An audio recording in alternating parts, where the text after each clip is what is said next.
तो इस वीडियो में हम कुछ डार्क साइकोलॉजिकल इफेक्ट को देखने वाले हैं।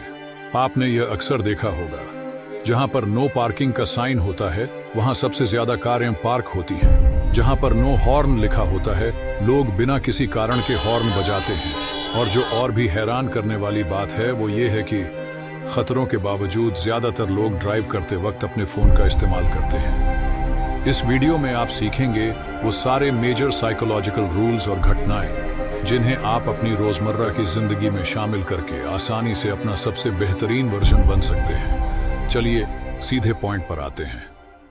1. हालो इफेक्ट। यह एक शारीरिक आकर्षण से जुड़ी मानसिक घटना है। यह हमें यह विश्वास दिलाती है कि जो व्यक्ति सुंदर होता है वह अच्छा भी होता है। क्या आपको लगता है कि यह सच है? जब हम किसी व्यक्ति की पूरी पर्सनैलिटी का मूल्यांकन एक गुण के आधार पर करते हैं, जैसे कि अगर वे अच्छे कपड़े पहनते हैं तो हम मानते हैं कि वे दयालु और बुद्धिमान होंगे। 2. The IKEA effect. आपने शायद देखा होगा कि कुछ लोग अपनी खुद की बदली हुई बाइक या कार से ज्यादा जुड़ाव महसूस करते हैं, या उस स्वादिष्ट खाने से जो किसी और ने बनाया हो। जब हम किसी चीज में एफर्ट करते हैं तो वह साधारण चीजों से ज्यादा खास हो जाती है। इसे आइकिया इफेक्ट कहा जाता है। 3. The ostrich effect. यह बताता है कि कैसे ज्यादातर लोग नकारात्मक जानकारी और फीडबैक को नजरअंदाज कर देते हैं क्योंकि वे इसे सुनना नहीं चाहते। ठीक वैसे ही जैसे एक ऑस्ट्रिच खतरे का सामना करने पर अपना सिर रेत में छिपा लेता है, इंसान भी ऐसी जानकारी को नजरअंदाज कर सकते हैं जिसे वे नहीं सुनना चाहते, भले ही वे सारी नकारात्मक संभावनाओं को जानते हो। लोग धूम्रपान छोड़ते नहीं हैं, हालांकि वे इसके हानिकारक प्रभाव जानते हैं और पैक पर चेतावनियां देख सकते हैं। 4.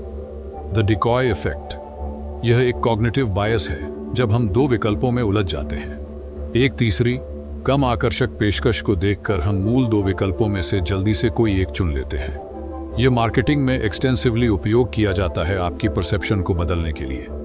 5. The bandwagon effect. वर्तमान समय में इस घटना को समझना बहुत महत्वपूर्ण है। जब कोई व्यक्ति केवल इसलिए कुछ करता है क्योंकि दूसरे लोग भी वही कर रहे हैं, अपनी मान्यताओं को नजरअंदाज करते हुए, तो यह इस साइकोलॉजिकल फिनोमिनन में आता है। जब कोई फैट डाइट पॉपुलर होती है तो लोग इसे अपनाने के लिए ज्यादा तैयार हो जाते हैं, भले ही यह उनकी स्वाभाविक प्रवृत्ति न हो। लोग उस उम्मीदवार के लिए वोट करते हैं जिसे वे जीतते हुए मानते हैं, जो पॉपुलर सपोर्ट की ताकत से प्रभावित होते हैं। 6. The framing effect. यह दिखाता है कि कैसे सूचना को देने का तरीका आपके निर्णय को महत्वपूर्ण रूप से प्रभावित करता है। आसान शब्दों में कहें तो, यदि आप अपने शब्दों को सही ढंग से फ्रेम करें तो आप जो कहते हैं उसका अर्थ पूरी तरह बदल सकता है। उदाहरण के लिए, यदि डॉक्टर आपको यह कहे कि सर्जरी के बाद 90% चांस हैं कि आप स्वस्थ होंगे, या यदि वे कहें सर्जरी फेल होने के 10% चांस हैं और आप ठीक नहीं हो पाएंगे, तो यह आपके मन में अलग अलग परसेप्शंस और डाउट्स पैदा करता है। द रिएक्टेंस बायस। आपने शायद यह देखा होगा कि जब बच्चों को किसी चीज से मना किया जाता है तो वे अक्सर वही करते हैं। यह आदत केवल बच्चों तक सीमित नहीं है, वयस्क भी वही करने के लिए मजबूर महसूस करते हैं जो उन्हें कहा जाता है। जहां पर नो पार्किंग का साइन है वहां सबसे ज्यादा कार्स पार्क होते हैं। जहां पर नो हॉर्न लिखा है, लोग बिना किसी कारण के हॉर्न बजाते हैं।